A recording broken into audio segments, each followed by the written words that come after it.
Hello friends, एक बार फिर से आप लोग का बहुत बहुत स्वागत है हमारे ऑफिशियल यूट्यूब चैनल अविजन एसएससी बैंक एग्जाम्स पे।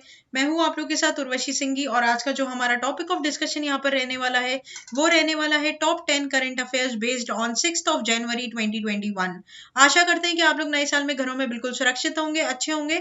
सेशन को स्टार्ट करने से पहले दोस्तों मेरी आप लोगों से एक छोटी सी रिक्वेस्ट रहेगी कि जो भी हमारे चैनल पर नया जुड़ा है या फिर इन वीडियोस को पहली बार देख रहा है, make sure that you hit the subscribe button. Also don't forget to press the bell icon. Also share this video with your friends as well. सिर्फ इतना ही नहीं दोस्तों, अगर आप लोग चाहते हैं कि आप लोगों को सेशंस की पीडीएफ मिल जाए तो आप डिस्क्रिप्शन में जाकर लिंक की हेल्प से पीडीएफ को अवेल भी कर सकते हैं और साथ ही साथ अविजन इंस्टीट्यूट के ऑफिशियल टेलीग्राम ग्रुप को भी ज्वाइन कीजिए। सबसे पहले रीसेंट अपडेट्स पाने के लिए जो भी यहाँ पर वीडियोस अपडेट की जाती है उसकी नोटिफिकेशंस भी आप लोग को टेलीग्राम में ही क्या कर दी जाएगी, नोटिफाई कर दी जाएगी। साथ ही साथ कोई भी दिक्कत आने पर आप हमें कमेंट सेक्शन में लिखकर जरूर बताइए। और साथ ही साथ अगर आप लोग चाहते हैं कि किसी पर्टिकुलर टॉपिक के ऊपर हम लोग डिटेल डिस्कशन करें तो वो भी आप कमेंट में लिखकर हमें बता सकते हैं।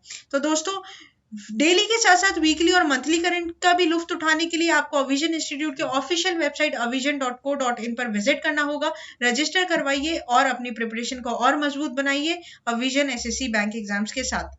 तो चलिए फिर बिना किसी देरी के स्टार्ट करते हैं आज का हमारे सेशन का पहला क्वेश्चन आप लोगों की स्क्रीन पर।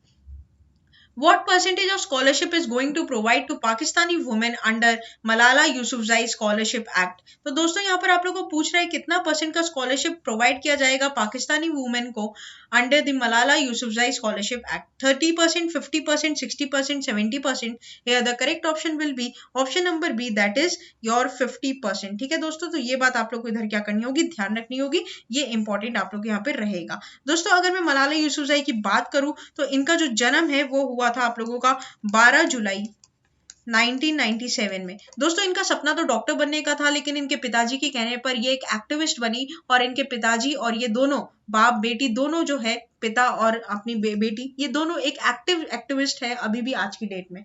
दोस्तों इनका जो योगदान है वो काफी बड़ा रहा था और इन्होंने अपनी एक पूरी क्या बना ली, अब पॉलिटिशियन टीम बना ली। तो बेसिकली ये काफी ज्यादा फायदेमंद है, बहुत इनसे फायदा होगा। और इनका जो हमेशा फील्ड ऑफ इंटरेस्ट रहा है वो एजुकेशन को लेकर बहुत अच्छा रहा है। ये चाहते हैं कि ज्यादा से ज्यादा जो पाकिस्तानी वुमेन्स है उनको एजुकेशन प्रोवाइड की जाए। ठीक है, तो अगर मैं इनके बारे में और बात करूं या फिर मैं पाकिस्तान के बारे में आप लोग को बताना चाहूँ तो पाकिस्तान के 4 प्रोविजन है दोस्तों। जिस तरीके से इंडिया को स्टेट्स में बांट रखा है उसी तरीके से पाकिस्तान को भी 4 प्रोविजन में बांट रखा है। जो पहला प्रोविजन है आप लोग का वो आप लोग का हो जाएगा जो पाकिस्तानी पंजाब है, जिसका कैपिटल आपका क्या है दोस्तों, लाहौर। ठीक है, दूसरा आप लोगों का हो जाएगा वहीं पर ही खैबर पख्तूनख्वा। ठीक है, ये एक जगह का नाम है जिसका आप लोगों का जो कैपिटल हो जाएगा वो हो जाएगा पेशावर। ठीक है, और मैं आप लोग को बता दूं कि जो मलाला यूसुफजई है वो यहीं से बिलोंग करती है। ठीक है, खैबर पख्तूनख्वा से ही ये बिलोंग करती है। तीसरा आप लोग का जो हो जाएगा वो हो जाएगा आपका सिंध। ठीक है, सिंध, जिसका आप लोगों का जो कैपिटल हो जाएगा वो हो जाएगा कराची। और चौथा जो लास्ट है वो आप लोग का हो जाएगा बालूचिस्तान। ठीक है, तो बालूचिस्तान यहाँ पर क्या रहेगा आप लोगों का चौथा रहेगा, जिसका आप लोगों का जो कैपिटल है वो हो जाएगा कुवैत। ठीक है, ये बात भी आप लोग इधर क्या करोगे, ध्यान रखोगे, ये यहाँ पर इंपॉर्टेंट रहेगा।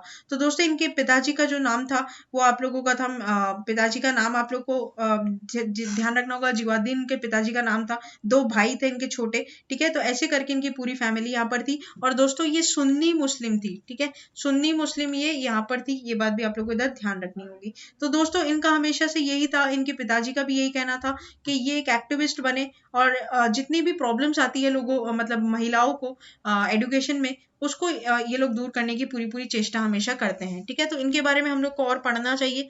तो US Congress has pass the Malala Yousafzai scholarship act which will expand the number of the scholarship available to the Pakistani women to receive higher education under a merit and need based program. तो basically यहाँ पर दोस्तों US Congress ने क्या कर दिया है, पास कर दिया है मलाला यूसुफजई स्कॉलरशिप एक्ट, जहां पर पाकिस्तानी वुमेन्स को क्या मिलेगी दोस्तों, स्कॉलरशिप मिलेगी ताकि वो लोग क्या कर सके, अपने सपनों को पूरा कर सके दोस्तों, एजुकेशन को ले सके अच्छे से। तो यहाँ पर pass the house of the representative March 2020 the bill was passed by the United States Senate by a voice vote on January 1। The bill now heads the White House of US president Donald Trump to sign into a law. The bill requires the US agency for the international development to award at least 50% of scholarship under a Pakistani based higher education scholarship programme to Pakistani women, right. तो ये बात आप लोग इधर क्या करना, ध्यान रखना, जो कि मैंने आप लोग को बोला एग्जाम के पॉइंट ऑफ व्यू से ये बात ध्यान रखनी होगी कि 50% यहाँ पर स्कॉलरशिप मिलेगा दोस्तों आप लोग को। साथ ही इनकी कुछ बातें हम लोगों ने जो की वो भी आप लोग इधर क्या करना, ध्यान रखना, ये आपके एग्जाम पॉइंट ऑफ व्यू से जरूर इंपॉर्टेंट रहेगा। नेक्स्ट चलते हैं क्वेश्चन नंबर 2 के ऊपर, और क्वेश्चन नंबर 2 हमें क्या बोलता है ये देख लेते हैं। तो what amount of fund has been approved to ADB, approved by ADB, that is your Asian development bank, to upgrade power distribution system in Bengaluru. तो दोस्तों यहाँ पर आप लोग को बताना है कि एडीबी के द्वारा, ठीक है, बेंगलुरु में जो पावर डिस्ट्रीब्यूशन हुआ है उसमें कितना फंड अप्रूव किया गया है दोस्तों, ये बात आप लोग इधर पूछी है। तो ऑप्शन है आप लोग के पास 100 million, 200 million, 500 million, 700 million. Here the correct option will be option number A, that is $100 million. अब दोस्तों मैं आप लोगों को कुछ स्टैट्स के बारे में हमें जरूर बात करनी चाहिए। तो सबसे पहले तो हम लोग बात करेंगे बेंगलुरु, तो बेंगलुरु आता है आपका कर्नाटका, ठीक है। तो कर्नाटका की अगर बात करें फ्रेंड्स, तो कर्नाटका के यहाँ पर आप लोगों के जो चीफ मिनिस्टर हो जाएंगे उनका नाम आप लोग का क्या हो जाएगा, BS येडियुरप्पा, ठीक है। और उसके बाद यहाँ पर उनके गवर्नर, तो गवर्नर हो जाएंगे आपके वाजूभाई वाला, ठीक है। उसके बाद बात करेंगे दोस्तों एडीबी की, तो एडीबी के बारे में भी आपको कुछ स्टैट्स जानने चाहिए कि इसके प्रेसिडेंट का नाम क्या है। तो वेरी वेरी इंपॉर्टेंट, वैसे हम लोगों ने डिस्कशन किया होगा हमारे पिछले सेशंस में भी। तो यहाँ पर इनका नाम हो जाएगा मसत्सुगु अस्कावा, ठीक है। और उसी के साथ बात करते हैं इसके हेडक्वार्टर की, तो इसका हेडक्वार्टर हो जाएगा आपका मनीला फिलीपींस में। और एडीबी स्टैब्लिशमेंट ईयर कौन सा है दोस्तों, तो वो हो जाएगा 1966, और पूरी डेट अगर मैं बताऊं तो दैट इज 9 दिसंबर 1966, ठीक है। ये बात आप लोग को ध्यान रखनी होगी एडिशनल में। तो अब यहाँ पर डिटेलिंग ले लेते हैं, और डिटेलिंग बोलता है the Asian development bank has approved a combined sovereign and non sovereign loan of $190 million, sorry ये 100 मिलियन होगा friends, 100 million to modernize and upgrade the power distribution system in Bengaluru city in the state of Karnataka, India, ठीक है। The ADB assistant for the Bengaluru smart energy efficient power distribution power includes a 100 million sovereign loan and 190 without sovereign, ठीक है, guarantee loan to Bangalore electricity supply company limited. तो basically दोस्तों यहाँ पर आप लोगों का जो होगा वो होगा 190 टोटल में, तो उसमें 100 जो होगा वो सोवरेन होगा और 90 जो होगा वो आप लोगों का विदाउट सोवरेन यहाँ पर होगा। One of the 5 states own distribution utilities and largest in Karnataka. दोस्तों कुछ दिन पहले असम के लिए भी यहाँ पर क्या हुआ था, एक एग्रीमेंट साइन हुआ था एडीबी और डिस्ट्रीब्यूशन सिस्टम ऑफ इन असम के बीच में। तो मेरा क्वेश्चन आज आप लोगों से यही है कि आप लोग करंट अफेयर्स को फॉलो करते हो, तो बताओ असम के साथ इनका कितना रुपए का, कितना अमाउंट का यहाँ पर एग्रीमेंट साइन हुआ था, ये क्वेश्चन है, आप लोगों को कमेंट कर मेरे को आंसर बताना होगा यहाँ पर, ठीक है दोस्तों, ये बात ध्यान रखिएगा आप लोग। साथ ही साथ अगर इसकी बात करते हैं दोस्तों कि पैरेलल अंडरग्राउंड डिस्ट्रीब्यूशन केबल्स लगेंगे, तो जो फैब्रिकल ऑप्टिकल्स यहाँ पर लगेंगे वो करीबन आपके 2800 किलोमीटर पूरा फैले हुए रहेंगे, ठीक है, ये बात ध्यान रखना। और उसके बाद अगर मैं आप लोग को बताऊं तो मेन यूनिट्स जो रहेगी ऑटोमेटिक रिंग की, तो वो 1700 करीबन इंस्टॉल यहाँ पर किए जाएंगे दोस्तों। नेक्स्ट चलते हैं क्वेश्चन नंबर 3 की तरफ, और क्वेश्चन नंबर 3 हमें क्या बोलता है ये देख लेते हैं। तो among the following which two wheelers company has become the most valuable in the world. दो पहिए वाली कंपनी, दो पहियों की जो गाड़ियां बनाते हैं वो कंपनी है दोस्तों, सबसे वैल्यूएबल कंपनी कौन सी आज की तारीख में पूरे वर्ल्ड में? Hero MotoCorp India limited, TVS motor company limited, Bajaj auto limited और आपका इंडियन यामा मोटर्स, ठीक है। तो यहाँ पर जो करेक्ट ऑप्शन हो जाएगा वो हो जाएगा बजाज ऑटो लिमिटेड। अब इसके बारे में भी एडिशनल जरूर हमें बात करनी चाहिए। तो इसका हेडक्वार्टर कहाँ हो जाएगा दोस्तों, तो इसका आपका हेडक्वार्टर हो जाता है पुणे में, जो कि कहाँ है आपका महाराष्ट्र, ठीक है। अच्छा, उसके बाद मैनेजिंग डायरेक्टर का नाम जरूर याद रख लीजिएगा, दैट इज राजीव बजाज, ठीक है, तो ये इसके क्या है, मैनेजिंग डायरेक्टर यहाँ पर हो जाएंगे। ये कुछ टेक अवेज है जो दोस्तों आपके एग्जाम पॉइंट ऑफ व्यू से इंपॉर्टेंट रह सकते हैं, क्वेश्चन बन सकता है इन पे। तो दोस्तों यहाँ पर बजाज ऑटो को become the first two wheeler company in the world to cross market capitalization of ₹1 lakh crore, making it the most valuable two-wheeler maker. The company share price closed at ₹3,479 per share. Market capitalization stand at 1,670.76 crore. And Bajaj is also India's largest two-vehicle exporter. ठीक है, सबसे ज्यादा गाड़ियां इसकी export होती है दोस्तों, तो ये बहुत ही एक अच्छी बात है।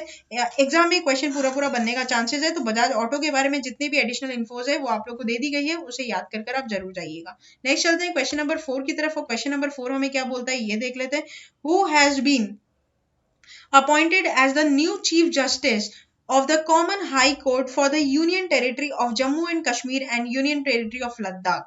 Pankaj Mittal, Sanjay Prakash, Girish Chandra, Umesh Singh. Here the correct option will be option number A, that is Pankaj Mittal. ठीक है, तो यहाँ पर लेफ्टिनेंट गवर्नर मनोज सिन्हा ने दोस्तों oath of the office to Justice Pankaj Mittal as the new Chief Justice of the Common High Court for the Union Territory of Jammu and Kashmir and Union Territory of Ladakh in Jammu on Monday. Sinha congratulated Mittal on his new appointment. Very very important appointment आपके exam में के लिए बहुत important रहेगी, और ये यहाँ पर आपको क्वेश्चन बनाकर जरूर देगा। दोस्तों करंट अफेयर्स का जो आपका वेटेज है एग्जाम पॉइंट ऑफ व्यू से वो काफी ज्यादा इंपॉर्टेंट है। आजकल क्वेश्चंस करंट अफेयर्स से ज्यादा पूछे जाते हैं, भले आपका मेंस एग्जाम हो या फिर पीआई राउंड्स हो। ठीक है, तो 6 to 8 मंथ्स के करंट अफेयर्स आपके एग्जाम, जब भी आपका एग्जाम होता है तब से लेकर 6 से 8 महीने की करंट अफेयर्स को आपको अपने टिप्स पर रखना बहुत जरूरी है, उन पर कमांड लाना बहुत जरूरी है। इसके लिए आपको और कहीं जाने की जरूरत नहीं है, सिर्फ अविजन एसएससी बैंक एग्जाम्स को सब्सक्राइब कर लीजिए और हमारे ऑफिशियल वेबसाइट avijan.co.in पर जाकर विजिट करिए। The registrar general of the high court read out the warrant of appointment proceedings of the oath ceremony were conducted by Nitishwar Kumar, Principal Secretary to the LG. Chief Justice Mittal has been appointed in the view of retirement of the Chief Justice Geeta Mittal recently. तो दोस्तों इन्होंने replace किया है गीता मित्तल को। ठीक है, थोड़ा सा कंफ्यूज मत होइएगा, इनका सरनेम का नाम है मित्तल और ये है यहाँ पर मित्तल। ठीक है, तो ये दोनों अलग अलग है। ठीक है, they are not spouse something like that. तो यहाँ पर गीता मित्तल को क्या किया गया है, रिप्लेस किया गया है पंकज मित्तल के द्वारा। ठीक है, नेक्स्ट चलते हैं क्वेश्चन नंबर 5 पे के ऊपर। क्वेश्चन नंबर 5 हमें क्या बोलता है ये देख लेते हैं। तो which ship building and repairing company delivers 8th and final landing craft utility ship to Indian Navy? Hindustan Shipyard Limited, Kochi Shipyard Limited, Garden Reach Shipbuilders and Engineers, Naval Dockyard, Bombay.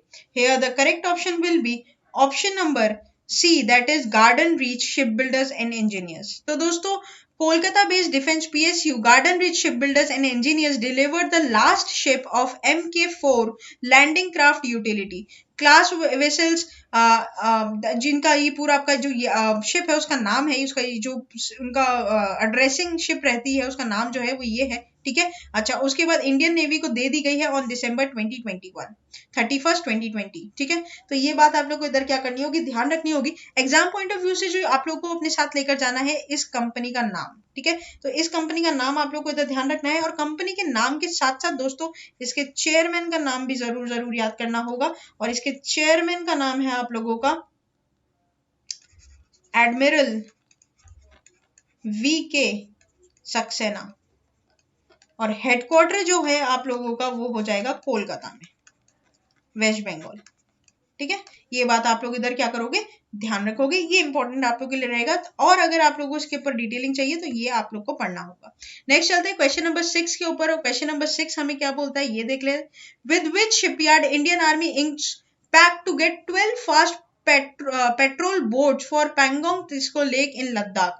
तो दोस्तों Indian army ने किसके साथ agreement sign किया है for the 12 fast patrol boats? तो Kochi shipyard limited, Jawaharlal Nehru port trust Mumbai, Goa shipyard limited और Mazagaon dock limited. Here the correct option will be option number C, that is Goa shipyard limited. अब दोस्तों बात करेंगे चीफ ऑफ आर्मी स्टाफ की। ठीक है, तो चीफ ऑफ आर्मी स्टाफ यहाँ पर कौन होते हैं ये बात जरूर ध्यान रखनी चाहिए एग्जाम पॉइंट ऑफ व्यू से। तो उनका नाम हो जाएगा आपका general Manoj Mukund Naravane.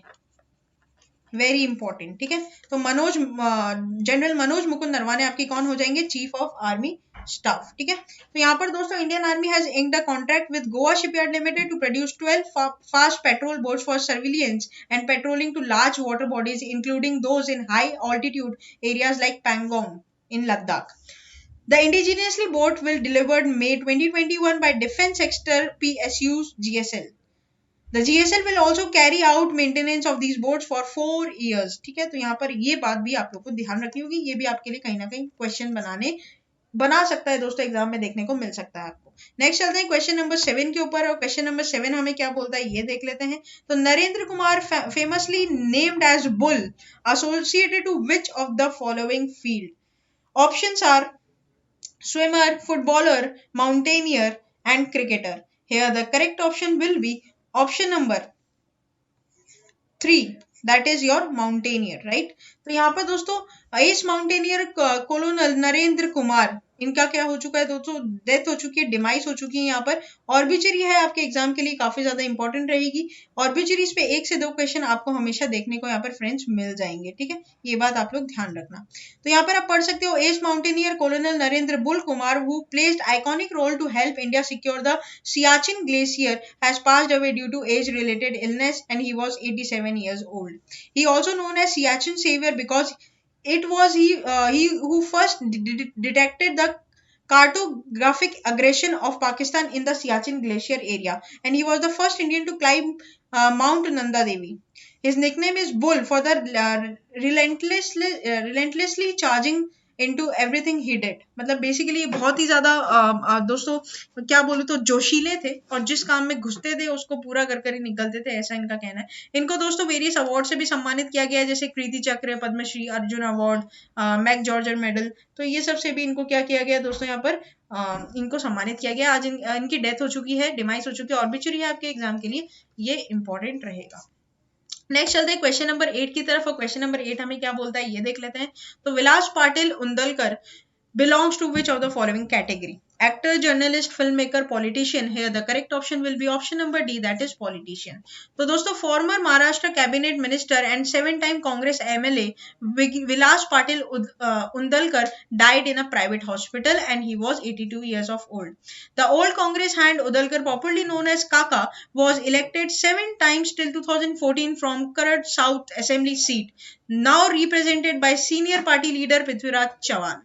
And 2014 state assembly election, the Congress denied ticket to Undalkar and fielded Chavan. ठीक है दोस्तों, तो ये काफी ज्यादा एक वेटरन मिनिस्टर यहाँ पर रह चुके हैं, ठीक है, साउथ से बिलोंग करते थे, इनका भी क्या हो चुका है, डेथ हो चुकी है यहाँ पर। नेक्स्ट आते हैं क्वेश्चन नंबर 9 की तरफ, और क्वेश्चन नंबर 9 हमें क्या बोलता है ये देख लेते हैं। Who is the current Delhi state minister of art, culture and language? दोस्तों आप लोग को बताना है कि करंट दिल्ली स्टेट के जो मिनिस्टर हैं आर्ट, कल्चर और लैंग्वेज के, वो कौन है? दिलीप जामवाल, संगम राजा, Manish Sisodia, Anil Baijal. Here the correct option will be option number C, that is Manish Sisodia. Delhi की बात करूं दोस्तों तो चीफ मिनिस्टर क्या हो जाएंगे, अरविंद केजरीवाल हो जाएंगे, और गवर्नर आपके हो जाएंगे अनिल बैजल, ठीक है। तो Delhi government department of art culture and language has set up a Tamil academy to promote the language and culture of southern state of Tamil Nadu. Delhi has a large population people from Tamil Nadu and we want to present a platform to the people of Delhi to get a taste of the art culture in Tamil Nadu. तो basically दोस्तों तमिलनाडु की जो population है वो दिल्ली में काफी ज्यादा, मतलब जो तमिलियंस है उनकी पॉपुलेशन दिल्ली में बहुत ज्यादा है, और वो अपने लैंग्वेज को, आर्ट को और कल्चर को वहां पर क्या दर्शाना चाहते हैं लोगों को। तो Delhi government has appointed a former councillor Sangam and Raja as a vice chairman of the academy. Very very important है ये टॉपिक, आपको ये वाला पॉइंट आपको जरूर ध्यान रखना होगा। The department of the art culture language of Delhi government has decided the new academy will introduce various awards to promote and reward good works of the people in Tamil language and culture. The Delhi government will also celebrate and organize festivals of the people of Tamil Nadu and also provide language courses. ठीक है दोस्तों, तो जो भी अगर चाहता है तमिल सीखना तो उनके लिए एक लैंग्वेज कोर्स अभियान भी चलाया जाएगा जहां पर उनको तमिल सिखाई जाएगी, ठीक है। तो ये बात भी आप लोग इधर क्या करना, ध्यान रखना, ये भी आप लोगों के लिए इंपॉर्टेंट रहेगा। नेक्स्ट चलते हैं, और आज के सेशन का लास्ट क्वेश्चन है question number 10। Among the following options who topped in the Bloomberg billionaires index 2021? तो दोस्तों ब्लूमबर्ग बिलियनियर इंडेक्स 2021 को टॉप मतलब जो टॉप मोस्ट जो व्यक्ति है उनका नाम यहाँ पर आपको बताना है। ऑप्शन है आप लोग के पास Bill Gates, Jeff Bezos, Mukesh Ambani, Elon Musk. Here the correct option will be option number B, that is Jeff Bezos. ठीक है, बहुत इंपॉर्टेंट है दोस्तों ये। मैं आप लोग को बता दूं, एलोन और मस्क जो है वो उनके बारे में भी बात करनी चाहिए, काफी सुर्खियों में भी है टेस्ला को लेकर। जैसे कि आप लोग को पता भी है टेस्ला अब इंडिया में लॉन्च होने वाली है, तो अगर उसके ऊपर भी आप लोग को पूरा सेशन चाहिए, वीडियो चाहिए, तो आपको मिल जाएगा हमारे इस चैनल के ऊपर। तो दोस्तों एलोन और मस्क ही टेस्ला की क्या है, सीईओ है, साथ ही इन्होंने 20% उसके शेयर होल्डर भी हैं टेस्ला के। अच्छा, उसके बाद मैं आप लोग को बता दूं, एलोन और मस्क जो है उन्होंने रीयूजेबल सैटेलाइट लॉन्चर भी बनाया है। ऐसा सैटेलाइट लॉन्चर होगा जो रॉकेट सैटेलाइट को स्पेस में छोड़ देगा और वापस धरती पे आ जाएगा। ऐसा सिर्फ ये पहले बनाने वाले, पूरे दुनिया में पहले बनाने वाले ऐसे व्यक्ति हैं दोस्तों। काफी इंटेलिजेंट है और ये आज के टाइम में दूसरे नंबर पर आते हैं रिचेस्ट। पहले पे आते हैं जेफ बेजोस, दूसरे पे आते हैं आपके एलन और मस्क, और बिल गेट से भी ज्यादा ही अमीर है दोस्तों। तो यहाँ पर मुकेश अंबानी की बात करेंगे तो ये 12वीं पोजीशन यहाँ पर रखते हैं इस इंडेक्स के अकॉर्डिंग। 12th पोजीशन पर ये आते हैं। और ये जो ब्लूमबर्ग बिलियनर इंडेक्स है वो आपका daily ranking for the world's richest people. Details about the calculations are provided in the net worth analysis on each billionaires profile page. The features are updated at a close end every trading day in New York. तो basically अगर बात करेंगे मुकेश अंबानी की, तो India के सबसे अमीर आदमी में से एक है। ये चेयरमैन और मैनेजिंग डायरेक्टर है आपके रिलायंस इंडस्ट्रीज के। ठीक है, तो इनका जो स्पॉट था, पोजीशन था, अब वो ड्रॉप डाउन होकर 12th पोजीशन पर यहाँ पर आ चुका है। ठीक है, अच्छा, उसके बाद इनकी जो नेटवर्थ है वो भी घटी है दोस्तों। पहले थी 76.7 बिलियन और अभी आज के डेट में ये अराउंड 6.62 लाख करोड़ हो चुका है। ठीक है, तो ये बात भी आप लोग को इधर क्या करना होगा, ध्यान रखना होगा। आई गेस मैंने उल्टा बोल दिया शायद, तो आप लोग यहाँ पर पढ़ सकते हैं, इनके बारे में सारी चीजें यहाँ पर लिखी है। The drop in the net worth of the Mukesh Ambani was due to correction of the shares of Reliance industries limited which has fallen to 1995.50 on 30th December 2020, which is 16% from all its time high of 2369.35। तो दोस्तों यहाँ पर जो बात exam के लिए ध्यान रखनी होगी कि मुकेश अंबानी का जो पोजीशन है वो 12वीं यहाँ पर हो चुकी है। ठीक है, पहले ऊपर थी लेकिन अब गिरकर 12वीं पे आ चुके हैं। पहले आपके कौन हो जाएंगे, तो पहले हो जाएंगे जेफ बेजोस और उसके बाद हो जाएंगे आप लोगों के एलन और मस्क, जिनकी कंपनी है आपकी क्या, स्पेस एक्स। ठीक है, इवन टेस्ला में भी ये सीईओ है और 20% के शेयर होल्डर। तो दोस्तों ये था पूरा हमारा टॉप 10 करंट अफेयर्स का सेशन। आशा करते हैं कि सेशन आप लोग को अच्छा लगा होगा। लाइक करना मत भूलिएगा, चैनल को तुरंत ही सब्सक्राइब कर लीजिए, बेल आइकन को भी जरूर प्रेस कर दीजिएगा और साथ ही साथ ज्यादा से ज्यादा लोगों में इसको शेयर कर दीजिएगा, ताकि जितने भी आगे आने वाले एग्जाम एस्पिरेंट्स है या फिर जो भी रिलेटिव्स फ्रेंड्स आपके गवर्नमेंट एग्जाम के लिए प्रिपेयर करना चाहते हैं, उन्हें भी इन वीडियोस का फायदा हो सके। तब तक के लिए बने रहिए हमारे साथ। Thank you so much and have a nice day.